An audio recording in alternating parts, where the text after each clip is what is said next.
At the corner of Queen and Richmond, in the heart of beautiful downtown London, Ontario, stories are unfolding every day. Stories of faith and doubt, stories of struggle and hope, stories of justice, community, and stories of radical hospitality. I'm Kevin George, Dean at St. Paul's Cathedral in the Diocese of Huron, and I want to welcome you to From the Heart of the City, a podcast.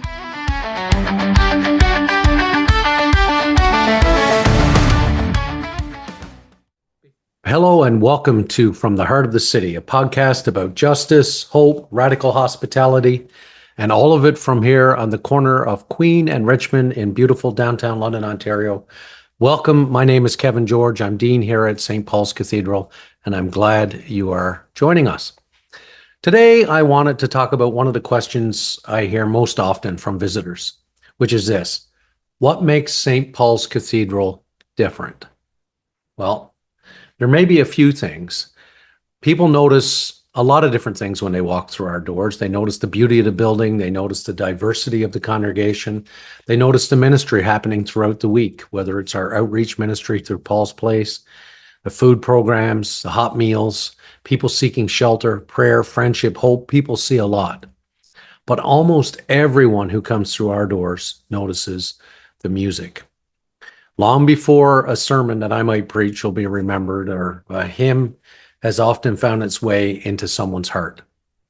Long before a theological argument is fleshed out in a homily, somebody remembers some sacred piece of music that they heard played on the magnificent organ that we have here at St. Paul's. Something about music communicates transcendence, something that sometimes the spoken word cannot. Music has always been one of the great gifts of the church, and certainly this cathedral parish has had a history of rich and powerful music over the years. The scriptures are filled with songs. Miriam singing after crossing the Red Sea. David wrote psalms that are prayed thousands of years later. So music has always had this important place to play in our faith journeys.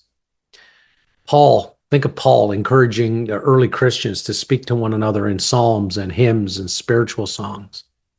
So the Christian faith has always been about singing the faith. And yet, much about music is so much more than performance. At its best, the sacred music that we hear or that we sing together in hymnody helps us to enter into an encounter with God, with the divine. It gives us a voice to express our joy when words fail us. Sometimes it carries us through grief and allows us to express that when words fail us. And music teaches us theology. It builds community. It reminds us that beauty matters. Over the past year and a half, music here at St. Paul's Cathedral has experienced what I think is quite the renaissance. Our choir has grown significantly. New singers are being added all the time. Children's choirs have been established. Our Tuesday lunchtime live recitals see incredible crowds come to take part in beautiful music. It's become a beloved part of the city. Special services throughout the year have marked incredible and extraordinary music that have drawn people together and deeper in worship. Wednesday nights, evensong with the children, and then Compline at 8:30 p.m. has been just a revelation. Much of that growth and energy has come to us because of the leadership of our Director of Ministry, Laurence Williams. Laurence has come to us from the other London, England, and he's arrived to us with an incredible passion for sacred music, an incredible commitment to musical excellence, and a deep appreciation for the role that music plays in the life of a Christian community, and particularly of a cathedral. We couldn't be more excited about what Laurence is doing here. And today I thought this will be a good opportunity to use this new platform as an opportunity to talk to him, not simply about music itself, but about what music does and what it evokes in us and why it matters and why people continue to be moved by it. How can it shape the life of our community here as a congregation in the city? So I am very happy to invite on to here right now our good friend, my partner in ministry, the Director of Music, Laurence Williams. All right, well, everybody, we're really pleased to have our director of music, Laurence Williams, with us. Great to have you join this brand new podcast, Laurence. Thanks so much. So for those, we've gotten to know you lots in the last year, but there may be people listening to this or watching that have not. Tell us a little bit about yourself and your own musical journey and how you first became involved in choral music. I've never been on a podcast, so I'm sort of having an excitement. It's very exciting. It's very exciting. I've watched so many on YouTube. Yeah. Well, this is it now. Ladies and gentlemen, Laurence Williams' podcast debut. You're welcome.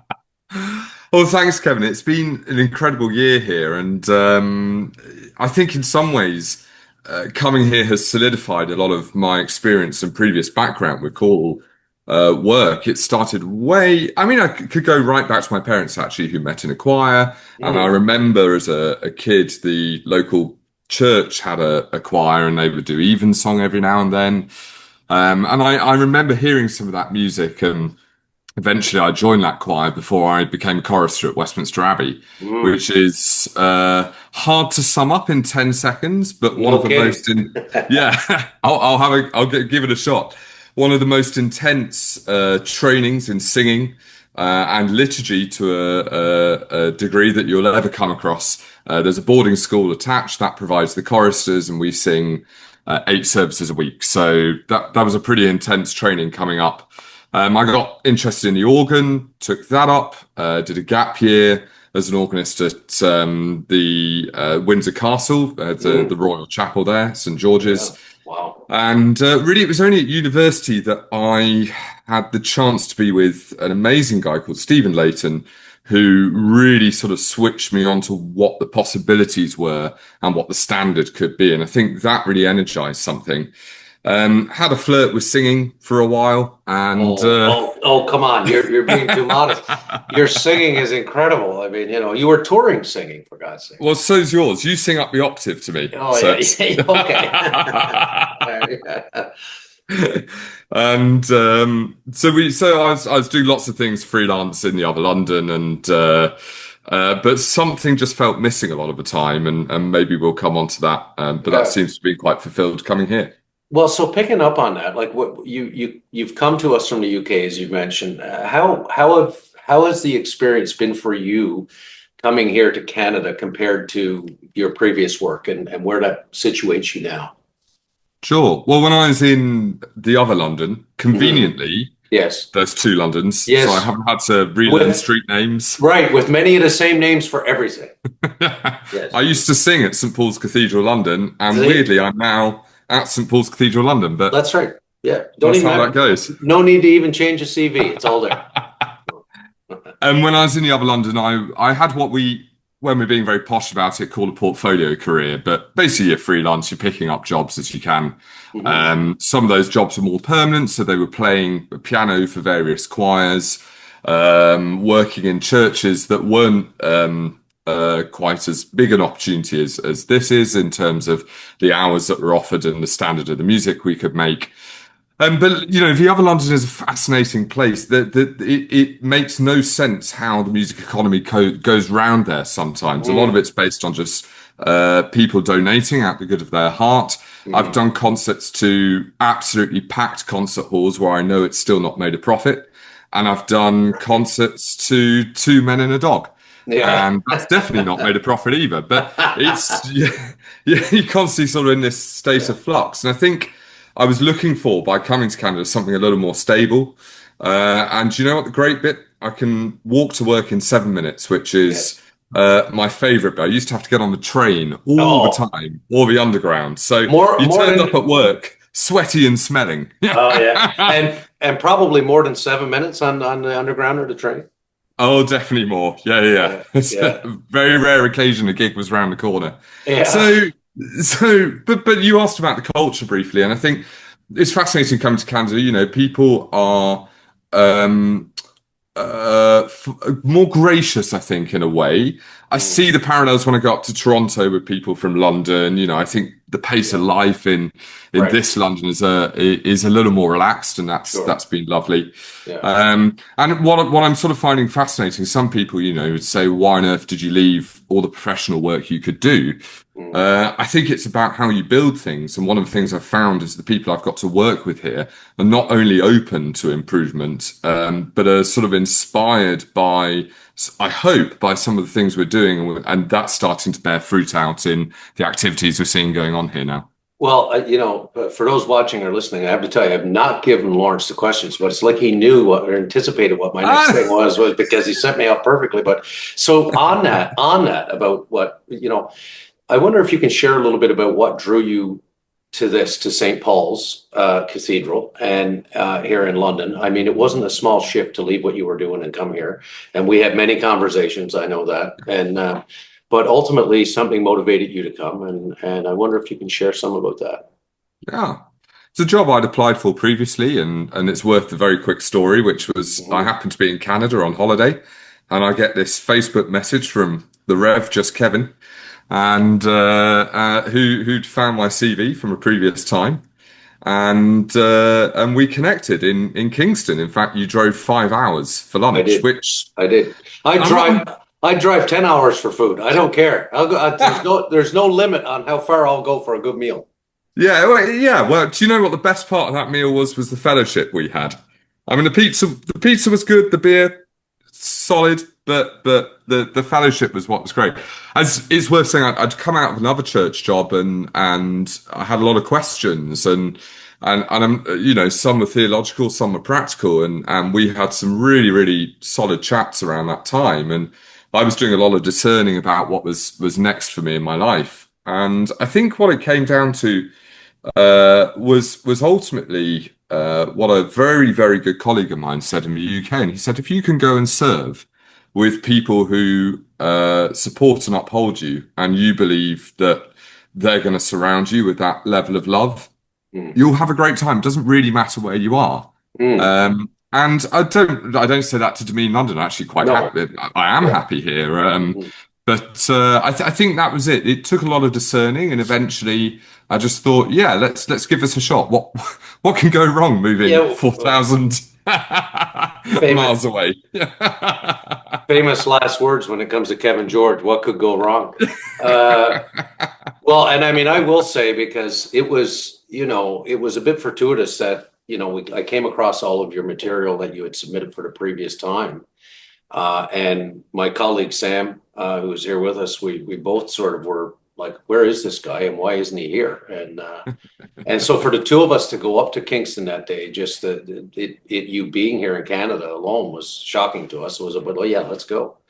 But I mean, from my perspective, what I want to share to the listening audience is just I sort of, yeah, things can look good on paper, but when you meet somebody, that's always my litmus test. And I know good people, and when I meet them, and the minute we had the opportunity to meet and break bread and converse, it was pretty clear to me that the vision for what we have here, what we believe God is unfolding in this place, that you own a particular set of skills that many just don't have, and that is not just a musical talent, but the ability to apply that across generations and to see music live and breathe and do something special in worship.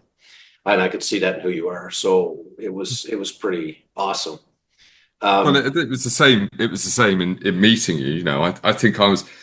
A quick story on that. After I left the restaurant with you, yeah, I was with a friend at the time who now is my rather lovely girlfriend, yeah, Isabel, and she was in the car, and I'd gone in with quite a lot of skepticism because I wasn't looking for a church job, yeah.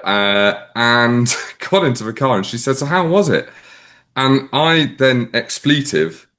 And Oh yeah, she went, "Oh gosh, what?" And I said, "It yeah. was really, really good." Yeah. And now I've got a problem. It's a good problem to have. Hey, But I had your sense, I think, Kevin, above obviously the theology and your sense of service.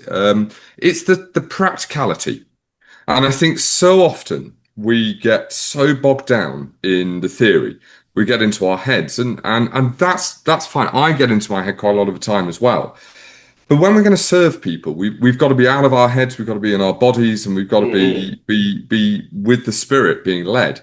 And I Hmm. think I felt that in both you and Sam, and that gave me a lot of hope that there was a place where I could come and bring the music and walk alongside the ministry.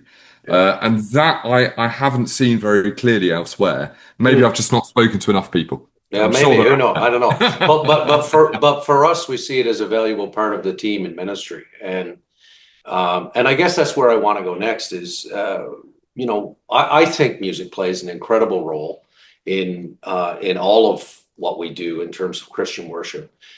Why does music, in your mind, play such a pivotal piece? Like when we bring together liturgy and worship, what is it about music that makes it so critically important? The questions were easy up till now, you Well, I'm starting to dig down now. We're going down a layer or two here now. know. Um, it's interesting, isn't it? Because lots of people start this answer with saying, well, music's always been in the Bible and Yeah. David played the harp and all of these things. It's like, well, yeah, but Well, he also had people murdered. I mean, there's a lot going on with David. that's clearly he clearly needed a more gentle instrument. I don't know Oh, yeah, where you yeah. go after the harp, but Yes, something blunt, apparently. yeah, yeah. I think what I see in music is the coming together of community, and that's sort of at the cornerstone of a lot of what I'm trying to do here is create communities for music to happen. Right. And when those communities come together, whether that's the singing as a choir in a whole and the way we breathe together and the way we watch each other and the way that I try to train a choir to become reliant on themselves so that they don't need me conducting all the time, through to when we bring people from all walks of life into this cathedral to listen to an incredible performance of something, and you have that moment of silence after. And the way that can move our spirit to a place of peace, to a place of consideration and curiosity at its best, I think, Yeah. is what gently leads us into the unknown. Yeah. And perhaps what we're always trying to discover, and particularly what we desperately need, I think, in this age, is security in the unknown. Yeah. We're so scared of doing what's uncertain, and yet music can be this place that leads you there and just gives you that moment to see it. So, you asked about liturgy. Liturgy is sort of a sensible next step to that because it gives us this structure Yeah. around often some very difficult things. We've had difficult readings we've had to consider recently. Yeah. Sometimes maybe the music is the thing that soothes that. I don't Yeah. know. Yeah. Well, I think music, I like what you said because music, I think, often communicates something that spoken word does not. And there's something, I don't know, numinous about that. Like, I don't think it's easy to quantify it. And I think it moves, like I've experienced music since you've been here where my experience of it is even somatic. Like I feel it in my body, right? Particularly with an organ or instrument as grand as the organ, right? So it can be powerful. But you touched on something, and I wonder if you can say more about it. Do you think, like, I mean, sometimes we paint sacred music into a place, in a church, but do you think people like? I mean, I see people moved by the music you're doing here, sacred music that who come here for different things you're doing that may not be coming at this from a position of a deep faith. So they're coming at it from somewhere else. And I just wonder if you could say a little bit about, how sacred music can play a role in helping those who haven't necessarily developed a faith yet enter into those questions that you talked about. Because I think that, you've heard me say this a lot. I think sometimes certainty is sinful. It's the sin of certainty, right? But I watch a lot of the people that you have coming for some of the noon hour performances, for instance, that we're doing, and there's a lot going on there. It's not necessarily your typical Sunday morning church lady coming in to hear that. No. Well, we had an amazing story with an epileptic youth who was with the carer, and this person started crying. Mhm. And we had naively presumed, those of us who are standing there, that they become overwhelmed by the amount of sound, and so they moved this person to the back. It wasn't that at all. They become overwhelmed by the beauty of it. And it's we've talked about this as well. We spend a lot of time counting the numbers. Oh, how many are in the audience and all of this, and this is a clergy thing as well. Isn't it? Oh, Right? really? You've got to get it in the vestry book. Obsess about the numbers. I have the vestry book out. How many were here? And it's funny, isn't it? Because that it makes me think of the Bible. There's parts of the Bible, start of Kings, where it's right, and the temple was this large and this large. So it's not that the Bible doesn't deal with numbers, but isn't so much of what the gospel asks us to be in the story. Yeah. And so when we start to enter into those stories, we can see how music has that place that is healing. And it might not be forever, but sometimes temporary healing is what gives people hope for healing itself.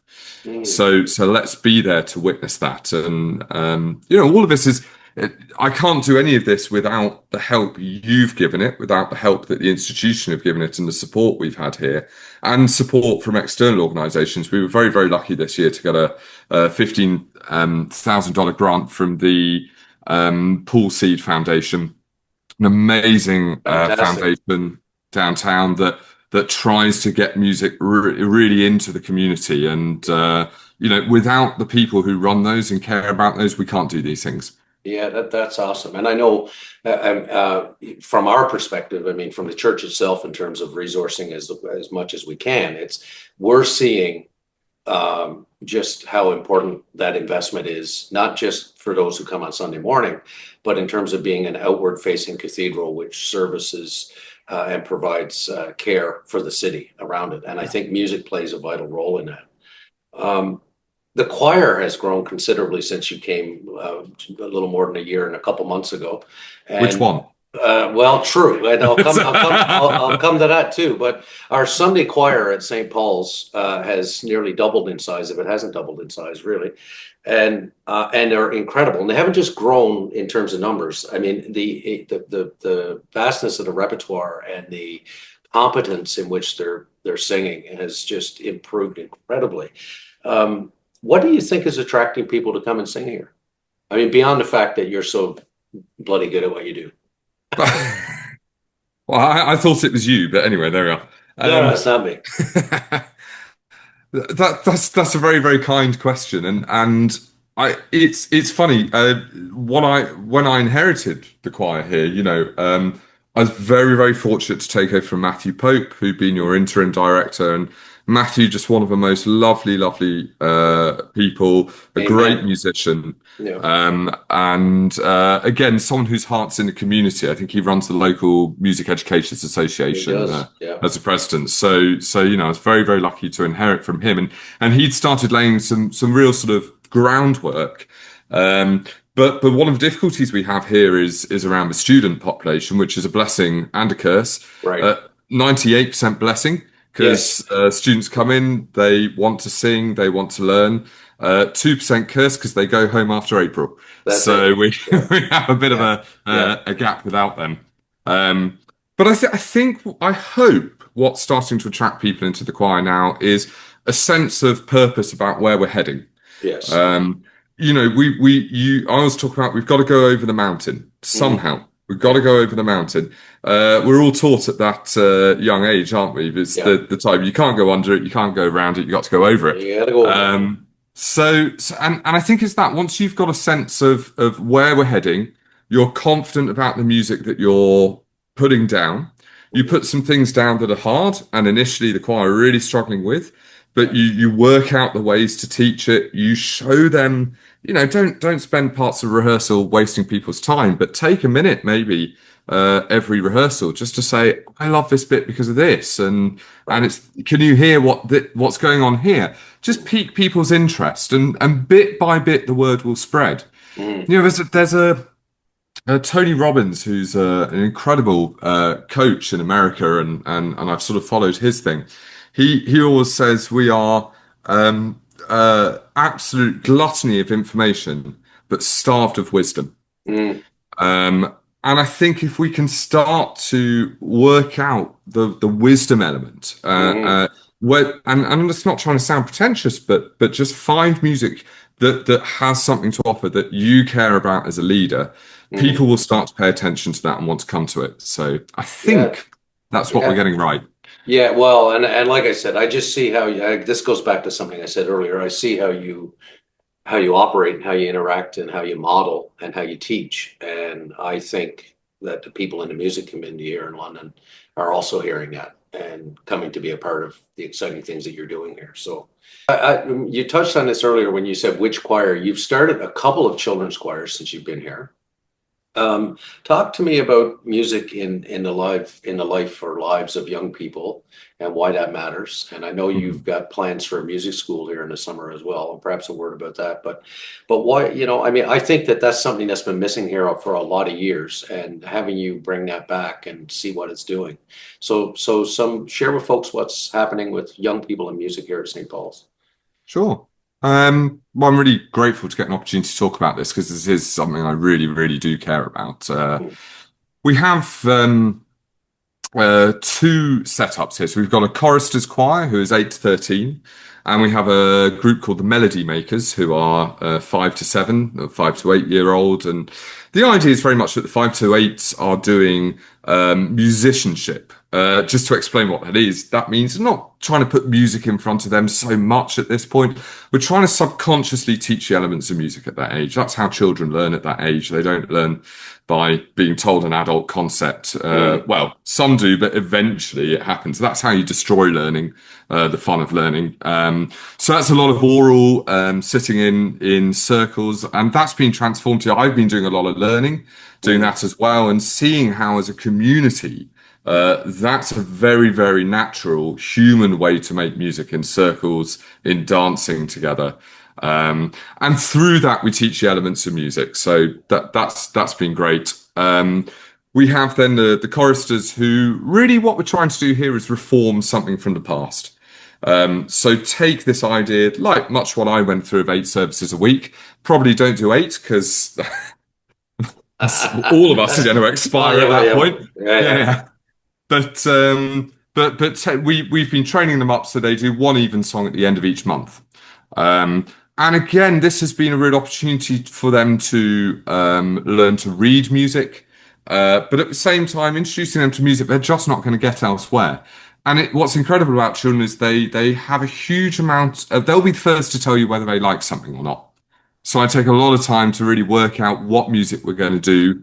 And if it's not necessarily the most exciting piece, that they understand what the purpose behind it might be. So that's been really, really good. You asked sort of why the passion for it. Because if we don't do it, there's not going to be anyone tomorrow to come hear our performances. Right. I mean, it's sort of and we're going to lose something that I like I alluded to earlier, has a real sense of communal binding about it. Right. I was careful to say this, but I worry sometimes we've dumbed so much down that we will just forget things because of that, not because we purposely were trying to get rid of something. So just building those skills for the future generation, giving them a sense of something they can love and immerse themselves in outside of school, super, super important. Yeah, and they come. I mean, there's 20 people in that chorister lot, right? And they've been coming out, and I've had the pleasure of being in with them for Evensong, and just to see the level of excitement they have for music, right? Yeah. So I mean, I think it's a curious. I mean, I picking up on the expression you use about dumbing it down. Like it's that fine line between musical excellence and accessibility, and then how do we bridge that, right? Like that's not easy. But no, it's getting harder, isn't it? A lot of teachers talk about this with the attention spans going down.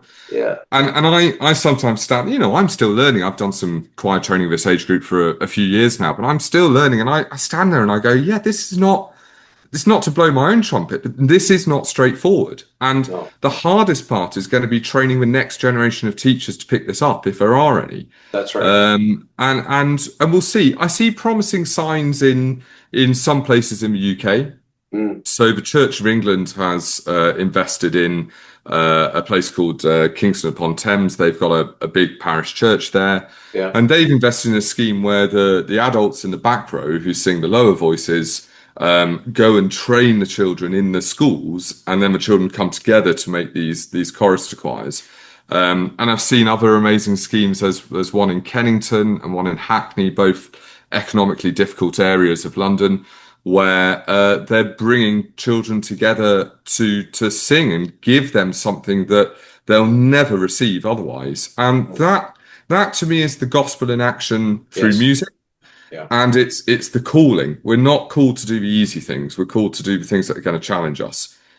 So let's do it. Well, that's important in a cathedral. I mean, like, what do you see the role of a cathedral in a city, particularly as that relates? I mean, the life of a city. So I don't know if you knew this, but London is Music City. Did you hear this? I mean, I've heard it. Oh, look at that! You even have a sticker. I even It got the says it. sticker. Yeah, so it's a bit of a bugaboo in my mind at times because it gets on my nerves a little bit, and I hear about this, but having been involved in, without getting too cheeky about it, with getting our space renovated to make more accessible for music, etc. I just wonder sometimes where the energy is behind this, and I see some of the things you've been doing. So I wonder if you speak about, like, the Tuesday recital series is a good example. Lunchtime Live. And now you have a new one coming up in the evenings, but we've seen incredible interest in music in this city. But, what sort of a role can we have as a cathedral? Because beyond music, certainly, but using music as well in terms of what a cathedral is to a city. Yeah. Well, I think we first have to start by acknowledging our privilege as a cathedral. Yeah. Yes. We have some financial privilege in terms of, you were very certain, and I'm very grateful that I should be here full time. I think it's 30 hours, but I conveniently forget that for everyone's sake. Yes, thanks be to God. Some weeks are definitely a lot more. Yeah. So I think we acknowledge that and then go from there, because then it's about showing people what can be done in small ways. And so we do it in a big way, and people could take the elements of that away. So, all churches have little things going on, but how might they think about, writing to Western and saying, we want 3 piano students to come just give 3 Sunday afternoons. There's plenty of ways to do very small gestures and encourage those audiences into the space. I think, what you say, it has been incredible seeing the people come. I think we've done a lot of reform for of the series. So we now offer the lunch and just that sort of more of a sense of community about it. There's some tabled areas. We keep moving the whole setup. I quite enjoy doing that, so that every week you never predict where you're going to sit. Right. I love that. Yeah, so that your experience of music is forever evolving. So I think that's where we're heading with it. I mean, it was an old organ recital series that started in '95. It made sense then because, of course, everyone came downtown. They went for a shop, and the organ was more a part of some people's lives then. So it was looking at how do we reform that to work for today. And perhaps the incredible bit I've found, and if this is a takeaway for people, I don't generally go looking for performers. They're coming to you. They're coming to us. Yeah. There's the people out there want to perform. So if we can find those places to give them an opportunity to, there's a lot of gratitude for that, even if it is 5 people. Some of the best gigs I've done to 6 or 7 people. Yeah. But we've been seeing good numbers of those now. The lunchtime ones are an interesting concept, and I really like what you did by adding the element of food, shortening the things so that people could get away from work and get back, etc.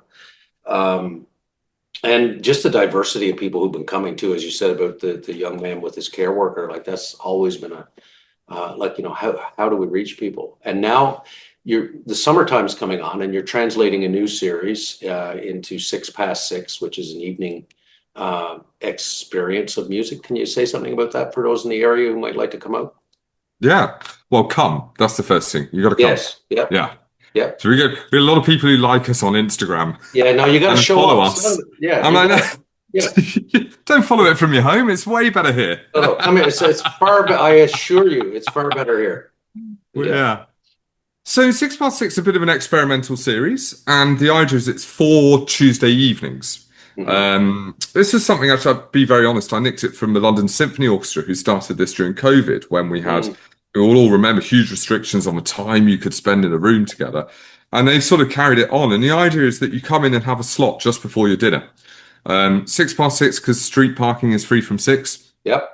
Makes a lot of sense. Don't worry, we'll start at 10 past if you've got to get a bit further. Yeah. Or come at 5:30 and type in core on the honk app, and you'll get a that's couple the hours cheat of free code, parking. isn't it? Yeah. There Core is a on the honk core. That's it. That'll get you there. But the idea of this is to slightly pivot away from what we've been doing with the Tuesday series, which have generally been classical, because that's sort of the feedback loop we've had there. So we've got a real mix of people. And I'm not going to say too much about it for now, because we're sort of releasing that just before. We're just teasing. We're teasing. We're teasing. Yeah. So we're calling them summer music sessions. Very, very relaxed. It will be in the incredible sanctuary just behind me, with the amazing stained glass and the incredible acoustics we have in there. And there's going to be some wine and some snacks. We're hoping to get a vineyard on board who will preview their wines as well. And after the concert, there's an opportunity to take a voucher and go to a number of downtown restaurants where there's 10 and 15% off some of them. So, this is, again, we've talked about community and how can a cathedral lead. Look at the location. Yes. If we can't do this in the middle of a field, that's a very, very different calling out there. But what we can do is bring other people together, other industries, to sort of make this happen. If you're someone who's curious, this is for you. Yeah. If you're someone who's not very curious, come anyway. You might become curious. It's true. You never know, right? Yeah. So you never know. And so, and then the other thing I think that I'd like for you to just let people know that is coming up is this summer music school that you're planning. Yes. Yeah. Again, I go back to the real care for the next generation. I was really blessed when I was growing up. I was thinking about this the other day. We've got a you remember the I'm not sure if I can say his name just because we've got a younger boy here who's been playing the organ and learning with me, and he played after the service for the first time on Sunday, and it was incredible. It was awesome. It was awesome. It was so good. He was just brilliant. And it made me think back to my last term when I was a boy his age. Yeah. And the director of music at Westminster Abbey said, "Why don't you play a piece?" Wow. And I mean, look, as a 13-year-old getting to play on the organ at Westminster Abbey in a service was incredible. And so I did that. And we've got to find these opportunities to bring people in. Yeah. So this is one of those. This is a summer camp. It's a week long. It's from the 10th to the 14th of August. And I have been warned that summer camps are generally glitter and footballs. Yes. We'll have some, I don't know about the glitter. We'll see. If by popular demand. There's somebody here called Shella that if there's too much glitter around, you're going to hear about it. And but we'll definitely have some footballs and things. Okay. But the idea is actually just to focus a little more and do some singing and get some music theory things and start just to give some of these children a gift to take away, that they feel that music is something that's part of their life. And hey, it's open to anyone. It might be open to someone who's never done music. It's open to those who you might be an El Sistema in every group and a Marble in every group going. You're still welcome. Yeah. I think it's awesome. I mean, these are the things that when I came here 2.5 years ago, and whatever it is now, and had to think about, pray about, and discern where I felt God was calling this place to be and where to go. These are the sorts of things that were very much on my mind. Some of them musical, some of them not, but all of them related to how we sort of bust open the doors and really live as sort of a breathe together. As an expression you use in the choir, I guess, but as a city downtown, we have so much that we're facing down here. And so when we marry together the fact that we're feeding 150 people 2 times a week downstairs, or the food bank is taking 70 people, or we've got what I believe is incredible worship on Sunday morning, or we're busy doing a community sale and people come in and access things they couldn't elsewhere or whatever. Adding to that, because of your role in your ministry here and you being a part of the team, to sort of extend what we do in terms of music into the community and allow that to be a part too, because I think, as we've talked about earlier, I think music plays a critical role in the life of any city and the arts in general. And if we're going to be Music City, then a cathedral needs to say, okay, well, what are we doing to enhance that idea of Music City? How are we living with that? Yeah.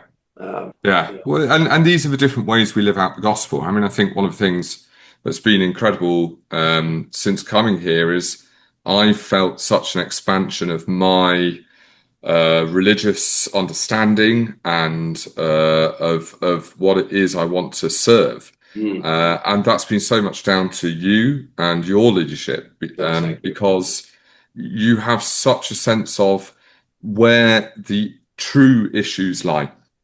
And we were talking about you were preaching about this on Sunday, when someone comes canvassing at the door, are you going to ask them about whether your own tax is going down, or are you going to ask them about what they're doing for the poor and needy?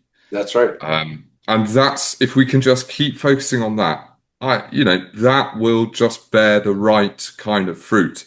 It won't be the fruit that's straight and easy to get to. It's messy work. But it will come. Yeah, it's always messy work. I think I get the least messy work at the cathedral, though. I'll say that. I've had the least people shout at me.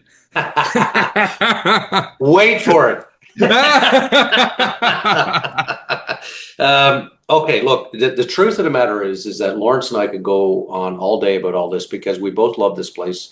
I know that Laurence has a great love for God as well as I do, and we are excited about the potential here. So we won't go on all day, but I guess to sum it up, what is your hope? Like, what do you in your dream of dreams see for the next few years for music here at St. Paul's?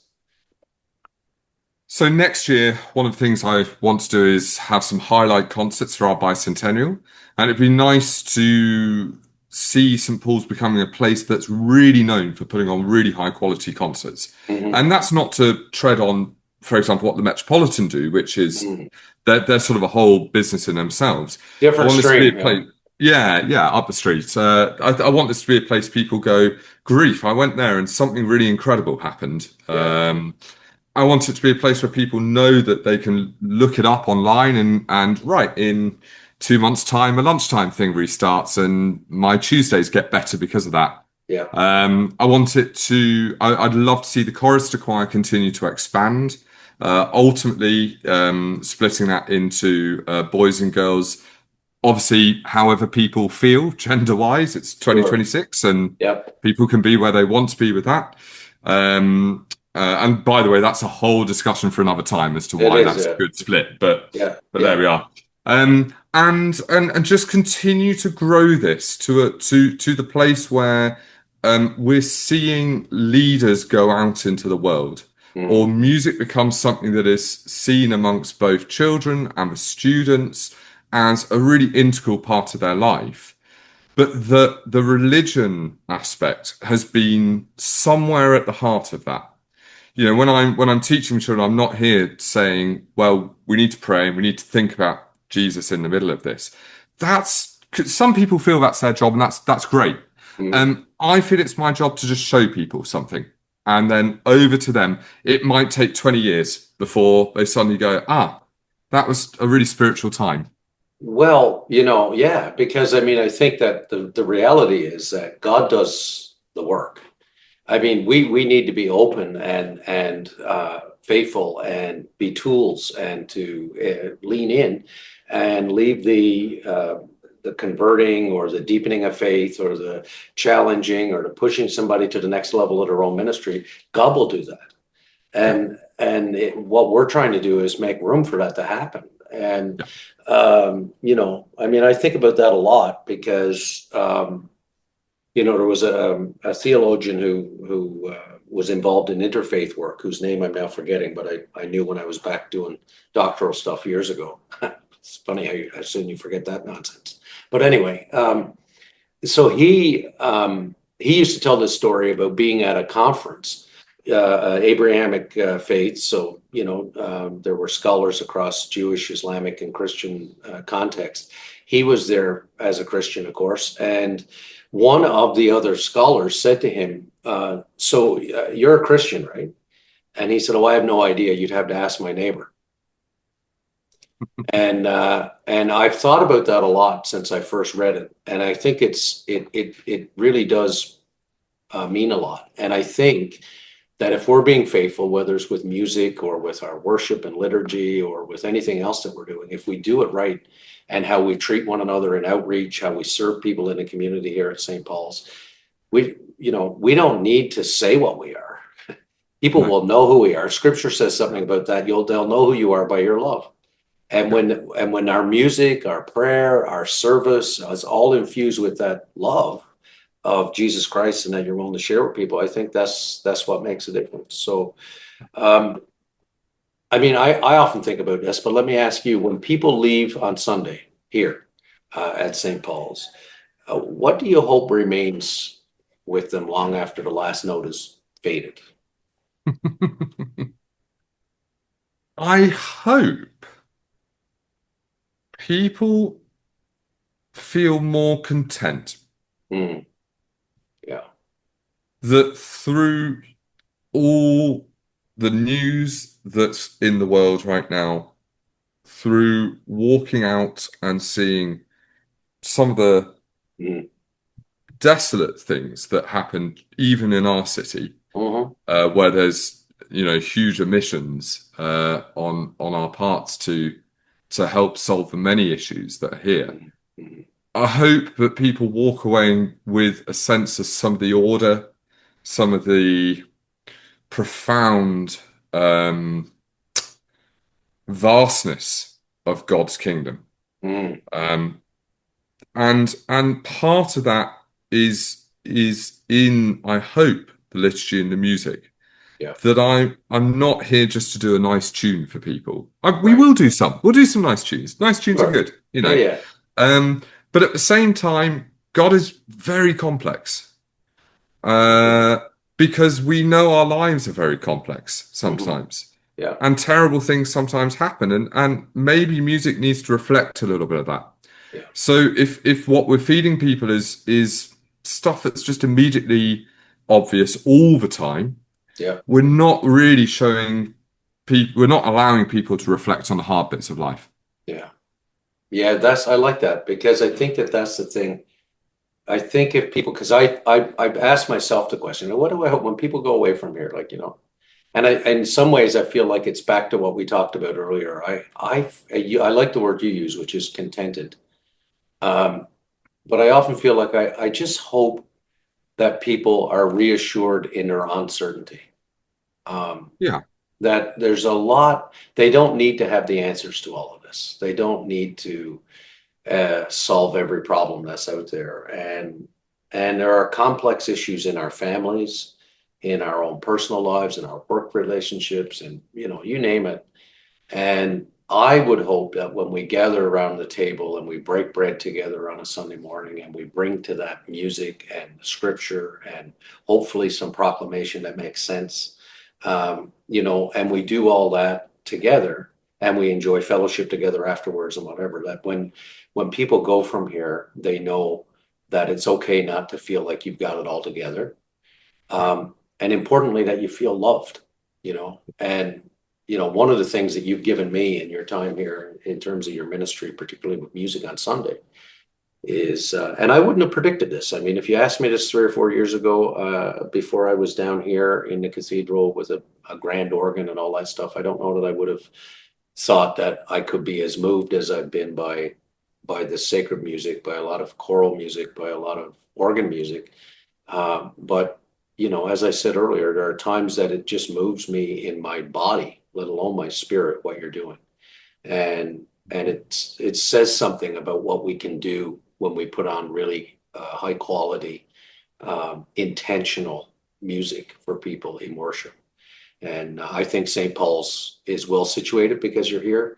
I think there's so much to look forward to, and I'm thrilled that you agreed to come. And it's been a little over a year, and I couldn't ask for anything better with you being here. So thank you. And thanks for making time today. I know you've always got lots on. You probably have some kids coming this afternoon. We do. There'll be Yeah. children at those music stands in about an hour. There you go. So And so go do that, and continue to do the incredible work for Jesus that you've been doing. And we look forward. You want to hear Laurence regularly? Come out on Sunday mornings at 10 o'clock. So thank you. And just before we head, I just want to say thank you to you, Kevin, and just emphasize exactly what you said. There are plenty of places where we can go get certainty. The main one is our mobile phone. Oh, no kidding. Yeah. But there's also plenty of institutions that offer that, and that's important. Those people are there. Yeah. If you're struggling with the juggling between, but my life isn't quite making sense, but Yeah. I'm being fed certainty through loads and loads of different modules. I hope St. Paul's is a great place to come and contemplate that. You could sit there for the whole of a Sunday morning, say nothing, and just sit through it and just be with it for a while. And I hope you would go away at least thinking your time hadn't been wasted, but somewhat further advanced in the world. Well, and yeah, absolutely. And look, even being situated where we are, like, and all the challenges we have in the downtown core here with homelessness and so many problems. One of the things that does my heart good on Sunday is when I see one of our unhoused neighbors come in and sit and just sometimes fall asleep and sleep through the whole thing and feel cool out of the hot air or warmth out of the cold air, depending on what it is. And to be treated with respect by everybody who's here, which I'm really proud to say I see people doing more and more. So like you said, we can't predict to know what people come with or what they need to go with, but if we make room for all of it, and that's not saying that we are about nothing, but if you make room for that, just for people to be, and I hope people go away with that. And you're such an important part of that, Laurence. So thank you. Because the other thing Laurence does is he works beyond the music, because whatever we've got going on in the life of this place, he's supportive of it. And that's really what my dream was for trying to find a music director for here, was let's get somebody who's a part of the team, who's not sort of trapped in one module, music only, and God help me, I'm going to fight everybody else to have mine. And that's not Laurence. So, and the church has seen lots of that over the years, and you've been a breath of fresh air that way. So thanks for all you do. Thanks so much, Kevin. Thank you all for tuning in and listening or watching. From the heart of the city, we offer our thanks to Laurence Williams, Director of Music at St. Paul's Cathedral. Look for us again next week, wherever you get your podcast, as we continue to share stories from the heart of the city.